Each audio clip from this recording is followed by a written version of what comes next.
بسم الله الرحمن الرحيم. أهمية تمييز التراكب. تركيبlarni ajratishlikning ahamiyati. ولكل نوع من هذه التغيرات موازئ لو وقع في غيرها يعد خطأ. Bu o'zgaruvchi lafzlarning har bir navi uchun o'rinlar bor. Agar undan boshqaga tushib qolsa, xato sanaladi.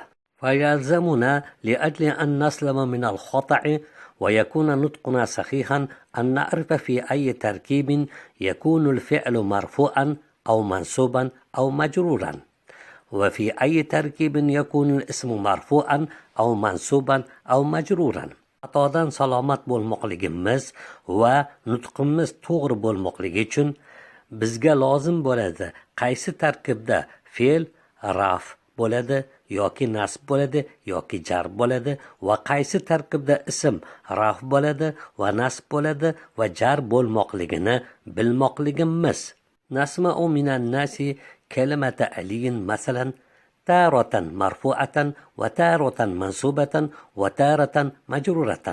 insonlardan Ali so'zini eshitamiz, masalan, goho raf holatda, goho nasb holatda, goho jar holatda.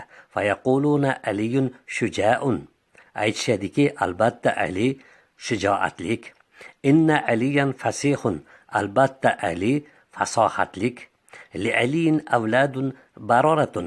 Alini yaxshi farzandlari bor. فحال رفع كلمة علين في التركيب الأول ونسبها في الثاني وجرها في الثالث أمر متعين على ما يريد أن يكون كلامه صحيحا. Ali so'zining raf bo'lishligi birinchi tarkibda va uni nasb bo'lishligi ikkinchisida va uni jar bo'lishligi uchinchisida so'zi to'g'ri bo'lishni iroda qilgan kishiga tayinlik ishmi? Al-javobu na'am. Javob ha. وما ينطق بغير ذلك يكون مخطئا وكلامه مخالفا للغة العرب ولغة القرآن الشريف والأحاديث وكتب الصحيحة وكلام الفصحاء.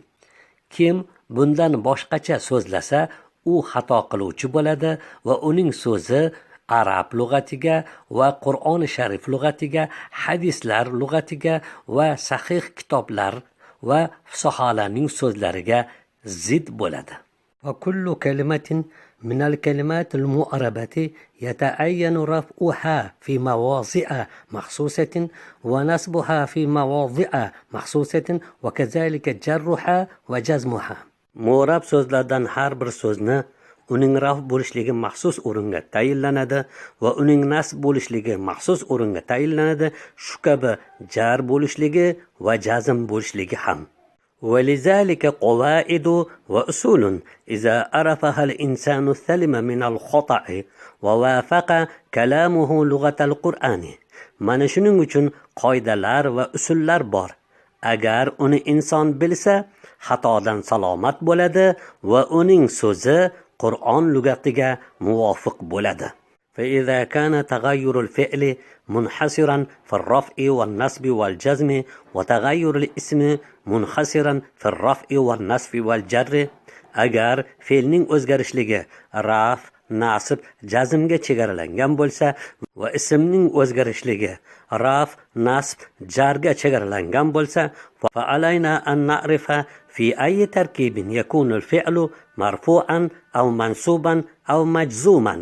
وفي أي تركيب يكون الاسم مرفوعا أو منصوبا أو مجرورا حتى نصل إلى غاية المقصودة. وبزغا واجب bo'ladi qaysi tarkibda fe'l raf, nasb va jazm bo'lmoqligini va qaysi tarkibda ism raf, nasb, jar bo'lmoqligini bilmoqligimiz, hatto maqsad qilgan g'oyamizga yetishligimiz uchun. Tamrinun mashq. ما الأحوال التي يكون بها تغير الأواخر الكلمات المعربة؟ Mu'rab so'zlarning oxiri u bilan o'zgarish bo'ladigan holatlar nima? Mal ahvalu allati takunu minha fil fi'li va mal lati takunu minha fil ismi? U o'zgarishlardan fe'lda bo'ladigan ahvollar nima va undan ismda bo'ladigan ahvollar nima?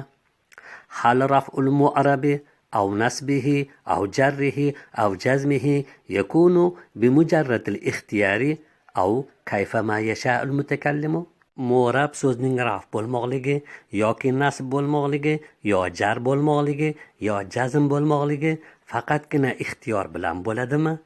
Gapiruvchi xohlagan holatda bo'ladimi? Mallazi yatarakkabu ala rafi fi mawzi'in nasbi aw an-nasbi fi mawzi'ir raf'i masalan. Nasb o'rnida raf bo'lib qolishlikda yoki raf o'rnida nasb bo'lib qolishda masalan kelib chiqadigan narsa nima? هل توجد قواعد بها نحترز عن الوقوع في الخطأ بحيث يكون كلامنا موافقا للغة القرآن الشريف وكلام الفصحاء. u bilan xatoga tushib qolishlikdan saqlanadigan shu haysiyatdagi so'zimiz Qur'oni Sharif lug'atiga muvofiq va fusaholarning so'ziga muvofiq bo'ladigan qoidalar topiladimi? Mallazi yanbaghi lana أن نعرفه للوصول إلى الغاية المطلوبة. talab qilgan g'oyaga yetishligimiz uchun bizga nimani bilmoqligimiz loyiq bo'ladi?